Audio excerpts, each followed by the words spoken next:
Lembra, discricionário significa margem de escolha lá para o administrador e o vinculado, aquele que não deixa a margem de escolha. É muito comum vir questões da Fundação Carlos Chagas em que ela coloca lá uns 5 atos, e depois vem aqui com as alternativas. Vou imaginar que sejam aqui 4 alternativas. Ela põe 5, vamos pôr 5 de uma vez.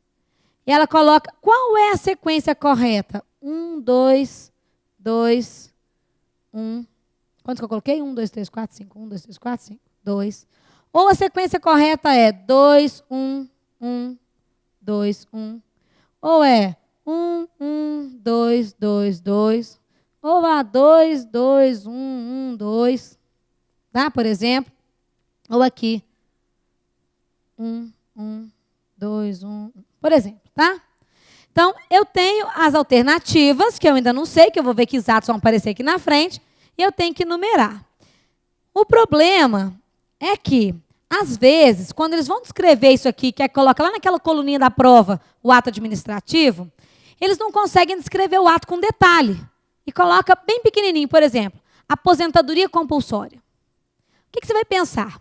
Quando um servidor completa 70 anos de idade, ele tem que ser aposentado ou ele pode ser aposentado e a administração escolhe se é oportuno e conveniente? Tem que ser aposentado, não tem? Então, se eu tivesse aqui uma situação de aposentadoria compulsória, eu sei que diante de um servidor que completa 70 anos de idade, compulsória, a administração pública tem que aposentá-lo. Eu já sei, então, que o meu primeiro é um número 1, de vinculado, um ato em que não há margem de escolha.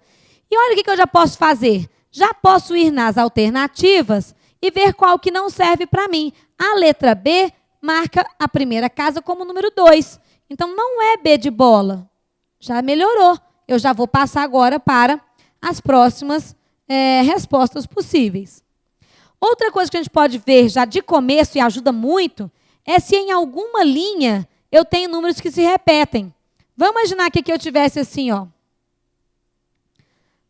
Letra A, a última casa seria 2, para C, 2, para D, 2, para E, 2. Então, eu saberia que aqui vem um número 2. Tá? Você pode fazer um filtro desse jeito aqui. Como, na verdade, estou fazendo uma questão aqui de mentirinha, eu coloquei já o número 1 aqui, não vamos roubar não, né? Deixa assim. Mas, às vezes, acontece de você, após eliminar uma que você sabe, vir aqui e sair marcando mais outras respostas. Tá? Bem, voltamos lá. A segunda vem assim, aplicação de penalidade disciplinar. Aplicação de penalidade disciplinar. Eu não teria coragem de marcar nem o 1 e nem o 2 nessa questão de prova. Eu ia colocar aqui do lado uma interrogação. Sabe por quê? Aplicação de penalidade disciplinar. Será que o examinador pensou, por exemplo, na demissão por abandono de cargo, que é vinculado, não tem escolha, ou ele pensou no descumprimento de dever funcional, que é a administração que decide por advertência, suspensão ou demissão? Eu não sei o que passou na cabeça do examinador quando ele me põe aqui aplicação de penalidade disciplinar genérico. Eu vou jogar uma interrogação aqui na frente. Pode ser 2 e pode ser 1. É análise combinatória. O que dá para combinar aqui? Então, que pode ser 1 e pode ser o 2. Isso acontece nas provas da Fundação Carlos Chagas. Agora, se veio assim, aplicação de demissão por abandono de cargo. Eu sei que no abandono de cargo é a demissão. Eu ia marcar 1. Ou vem assim, gradação da penalidade. A palavra gradação está me indicando que eu vou medir o quanto. Então, podia jogar um 2 com mais confiança, né? Mas eu vou ficar aqui com a interrogação. Aí depois vem assim, nem sei se vai ter resposta na minha questão, porque eu inventei de cabeça aqui agora as respostas. Mas vamos pensar aqui, licença... Oh, tá tão bonitinho tudo de azul, professor. Foi bonitinho então, de novo. Licença para dirigir. Licença para dirigir é igual carteira de motorista. Licença para dirigir. Minha pergunta é a seguinte: você acabou de fazer exame de rua, requereu aposentadoria, requereu inscrição lá na prova, pagou, na verdade, então, aquelas taxas todas, colocou o seu dedinho lá na aula de legislação para mostrar que você foi naqueles dias todos, tudo certinho até agora. Aí vamos para o exame de rua. Ai, meu Deus do céu, meu Deus do céu. Tudo certinho. Você não atropelou nenhum cone, nem ninguém, tudo certo. Ao final, a administração escolhe deferir ou indeferir, ou ela tem que deferir a carteira? Tem que deferir. E se, ao contrário, você vai mal no exame de rua, cone, então, foi cada um voando para um lado, a administração, no final, escolhe te reprovar ou não, ou ela te reprova? Aliás, nem vou falar assim, porque se escolher reprovar ou não, está meio discricionário ali, o agente achar se isso é bom, você ainda tem salvação, né? Mas eu quero aqui, o fiscal reprovou você, tá? A administração escolhe se expede a carteira ou não expede? Ela é obrigada a não expedir. Veja bem, quando a lei traçar condições de se atender a isso, defere. Se não atender isso, indefere, ela não está dando poder discricionário para o agente público. Ela está dizendo que é ela que manda, a lei é que manda o comportamento A ou B. Então, toda vez que vocês encontrarem licença para dirigir, licença para construir, licença de funcionamento, licença ambiental, nós estamos diante de uma situação em que a lei traz condições de deferimento, condições de indeferimento. Não há possibilidade de cumprir condições de deferimento e a administração escolher deferir ou indeferir. Então, não é discricionário. Licença é sempre um ato vinculado. Não é um ato normativo. Esse ato aqui, normativo são os que trazem normas. As normas são essa que eu tracei aqui. Agora, a licença em si, ela é um ato chamado de negocial, porque depende de requerimento, tá? Bom, agora veja aqui então. Eu não sei qual vai ser a minha segunda casa. Essa aqui eu ainda não sei. Mas a terceira casa, eu sei que é o número 1. Então, eu venho para cá agora. E neste caso que eu acabei criando aqui, eu só posso marcar a terceira como número 1. Então, eu já teria eliminado a letra E e a letra C. Concorda? Bom, e ao mesmo tempo, então, eu acabei de descobrir que a banca entende a aplicação de penalidade aqui, nesse caso, como número 2, porque eu tenho a minha resposta.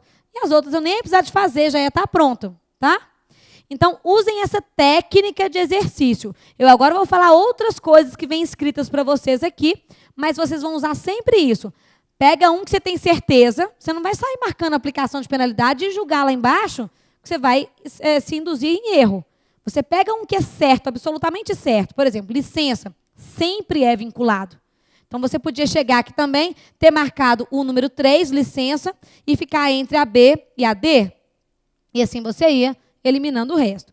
Bom, outras perguntas que vêm para ato vinculado e discricionário.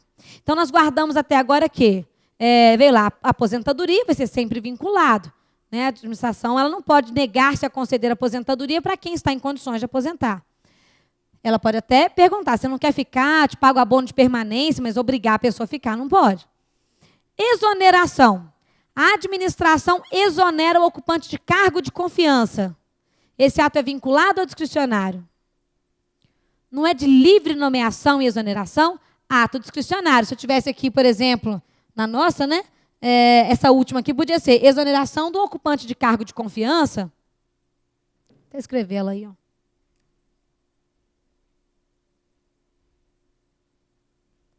Exoneração, cargo em comissão ou cargo de confiança.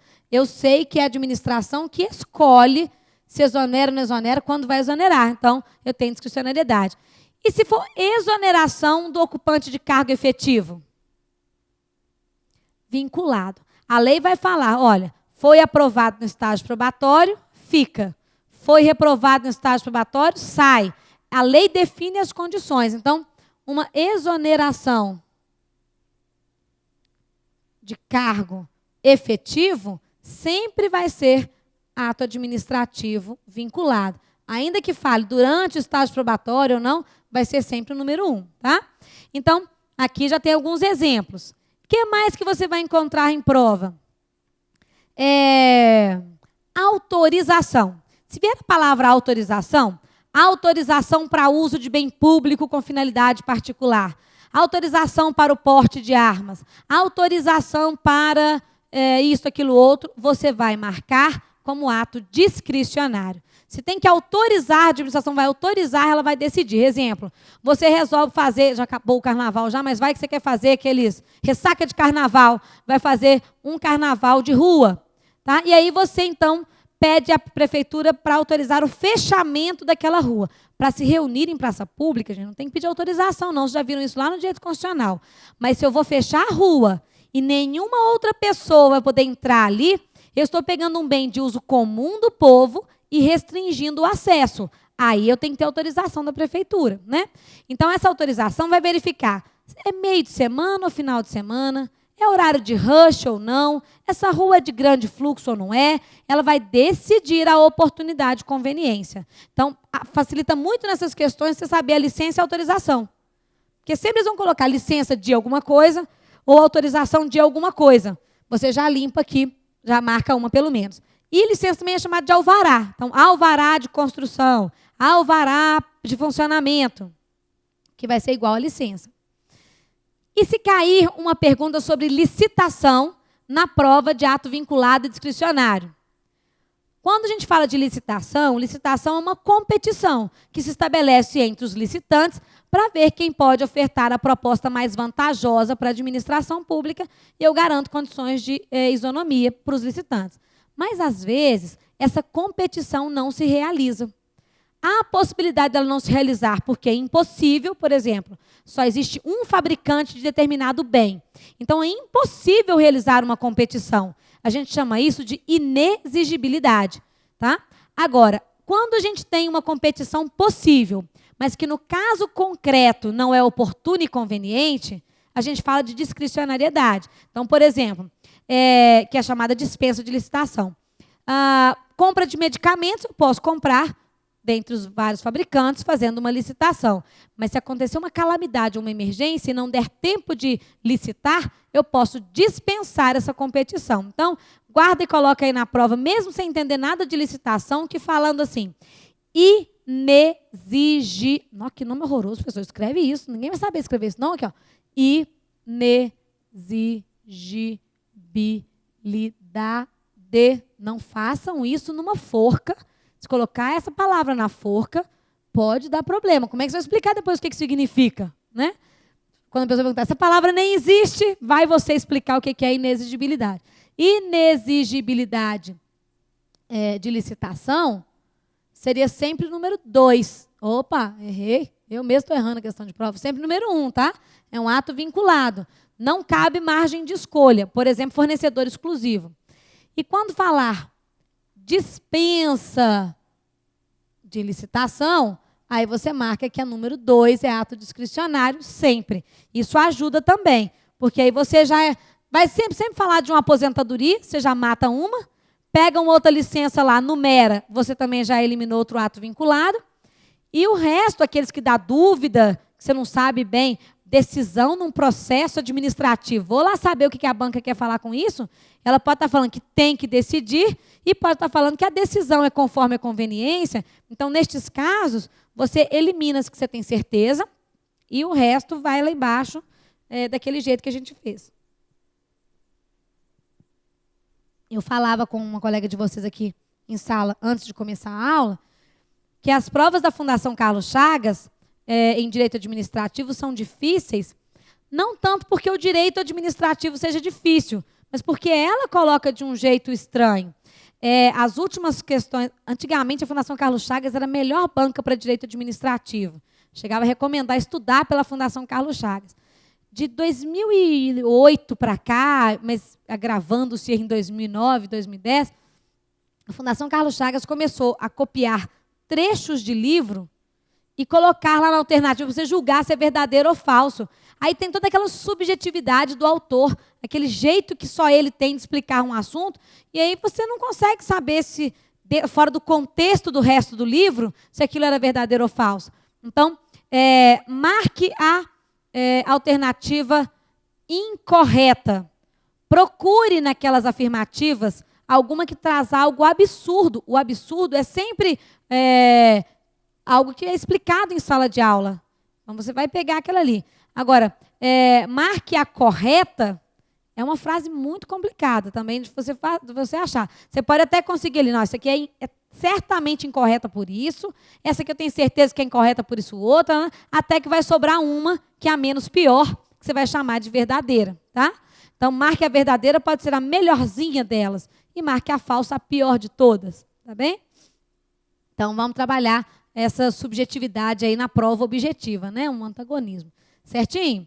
Então, em relação ao ato vinculado discricionário, é isso que a gente trabalha. Vai cair ou uma questão assim, tá? Ou vem perguntando sobre qual o elemento que é vinculado, qual que é discricionário no ato discricionário. Bem, e se eu tenho mesmo que esse meu ato administrativo é um ato administrativo ilegal? Qual pode ser essa ilegalidade? Pode ser uma ilegalidade grave e pode ser uma ilegalidade leve. E a gente vai trabalhar, então, com a ideia de ato. Aliás, mudei de ideia. Tem poucos minutos para falar de ato nulo e anulável, eu vou inverter a ordem. Antes de falar de ato nulo e anulável, que é o que eu ia explicar agora, pensando lá ainda nos elementos de validade, vamos anotar duas coisas. Primeira, todo ato administrativo tem que ter motivo. Se não tiver, não é um ato administrativo. Mas será que todos os atos administrativos têm que ter esse motivo descrito no ato? Não.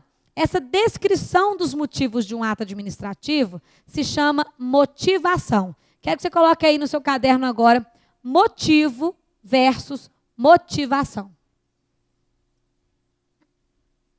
Vou explicar por que e como isso cai em prova de concurso.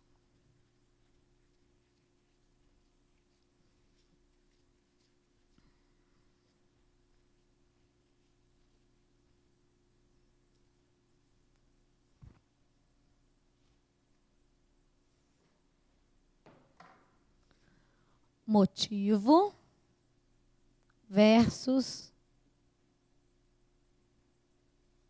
motivação.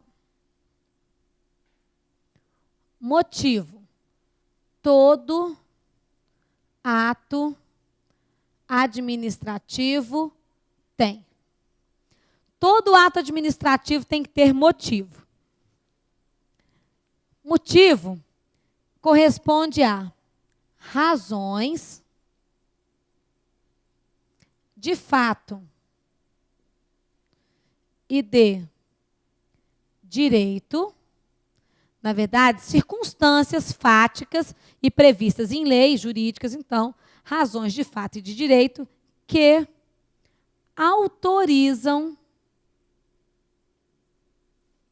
a prática do ato administrativo. É sinônimo, inclusive, de fundamento do ato. Traz sempre a ideia de causa. Tá? Aquela palavra ali, autorizam, pode vir na lei, na descrição, com outra semelhante.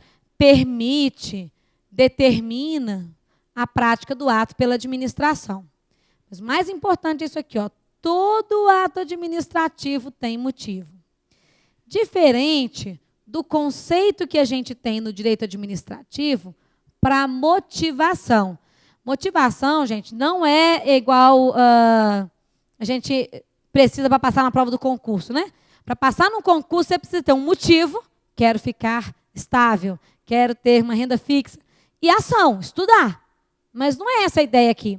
Aqui, a palavra motivação significa escrever o motivo. É isso mesmo, motivação significa justificativa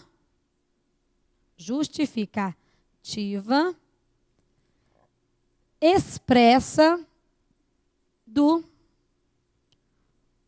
motivo. Mesma coisa que fundamentação do ato. Fundamentação do ato administrativo. Se eu praticar um ato, um agente público, vou dar licença daqui a pouquinho, um agente público praticou um crime contra a administração. Há motivo para demiti-lo? Sim, praticou um crime contra a administração. Agora vamos ver como é que está publicado o ato no Diário Oficial. Demite João, ponto. Tem motivo para a demissão dele? Tem. Ele praticou crime contra a administração. Está escrito no jornal? Não, então não foi motivado.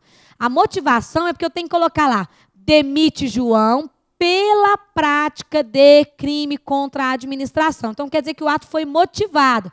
Quer dizer que eu exteriorizei para o público, para quem quisesse ler, o porquê daquele ato. Tá? Então, a motivação, que é essa necessidade de escrever no ato o que ele teve de fundamento, não é comum a todos os atos. Então, justificativa expressa do motivo, fundamentação do ato. Nem todo ato administrativo tem que ser motivado. Quando é que um ato administrativo tem que ser motivado? Quando ele afeta direitos, limita direitos, impõe sanções, penalidades, ou seja, quando eu preciso me defender, quando há uma necessidade de defesa. Agora, se ele está concedendo uma gratificação, concedendo férias, concedendo uma promoção, ninguém vai precisar de colocar isso daí motivado. A concessão de uma licença, agora a negativa de uma tem que ter. A negativa do direito de férias. Negou você uma gratificação. Aí eu quero saber o porquê. Aí ele tem que vir explícito. Tá? Então, motivo todo ato administrativo tem, motivação nem todo ato vai ter. Além de motivo e motivação, vamos escrever mais uma coisa que vai cair em prova de concurso para vocês, completando aqui essa informação que eu já coloquei, que se chama teoria dos motivos determinantes. Será que eu já posso apagar essa parte? Dá uma última congelada aí, o pessoal lê por última vez. Motivo todo ato administrativo tem, são as razões de fato e de direito que autorizam a prática do ato. É a mesma coisa que fundamento ou causa do ato. Motivação é igual a justificativa expressa do motivo ou a fundamentação do ato administrativo. Nem todo administrativo tem que ser motivado. Ou seja, em nem todo ato administrativo precisa vir escrito o porquê da prática dele. Tá? Agora, coloca aí bonito para mim, teoria dos motivos determinantes. Já vou escrever enquanto eu apago o resto. Teoria dos motivos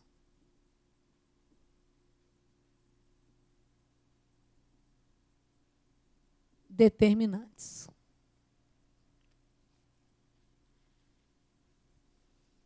Eu pus entre aspas, porque você vai fazer a mesma coisa quando uma questão de prova de concurso falar sobre teoria dos motivos determinantes. Isso é uma coisa só. Por que eu estou dizendo isso aqui? Costuma a gente ler o enunciado para os cocos. Às vezes pode. Primeiro você bate o olho no enunciado, você não gasta tempo lendo ele todo, não. Aquela leitura dinâmica, você só olha, vê as palavras que estão ali, e aí vai para as alternativas, compreende as alternativas primeiro, e depois é que você volta naquele enunciado. Isso é uma boa técnica, porque você ganha tempo. Então, vem lá. Segundo a teoria dos motivos determinantes, é correto afirmar. Você pode pegar aquelas afirmativas, já julgar verdadeiro ou falso, e depois você vê qual que é a resposta. Tá. Mas teoria dos motivos determinantes não é igual a uma questão genérica que falasse quanto aos motivos é correto afirmar. Julgue as frases abaixo quanto ao motivo. Isso aqui é um assunto específico. Eu vou mostrar o que fizeram numa prova da Fundação Carlos Chagas que saiu matando o candidato. Quanto à teoria dos motivos determinantes, ou quanto a essa coisa, você vai concluir duas questões. Primeiro, se o motivo for falso, então motivo falso, ou for inexistente, motivo falso ou inexistente, invalida o ato administrativo.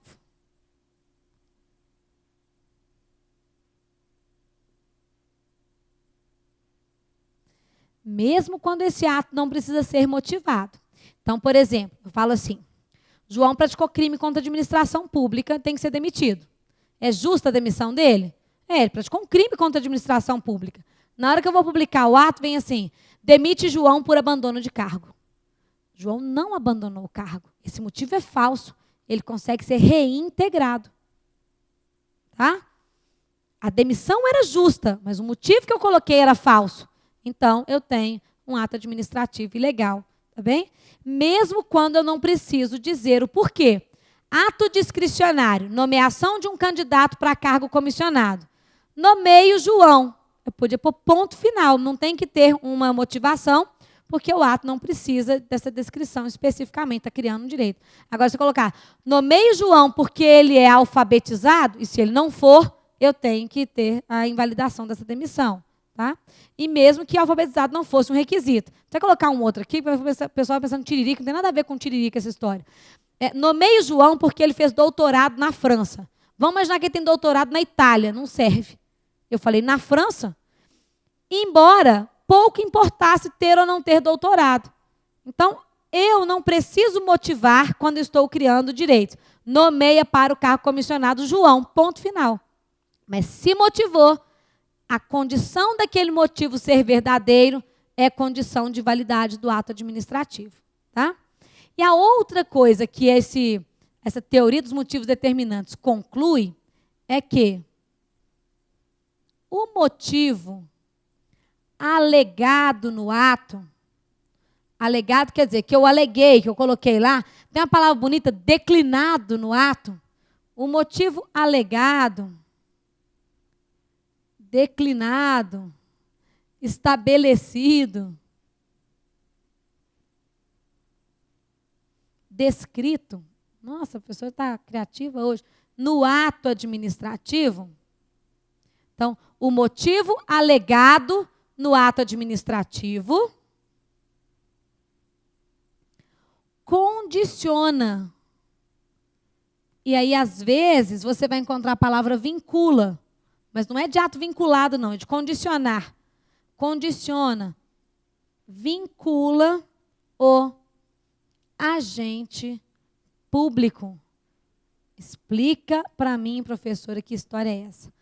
Se eu desapropriei e disse que era para construir, para largar a avenida, não pode fazer hospital, não pode construir escola, nem nada disso naquele imóvel. Porque eu dei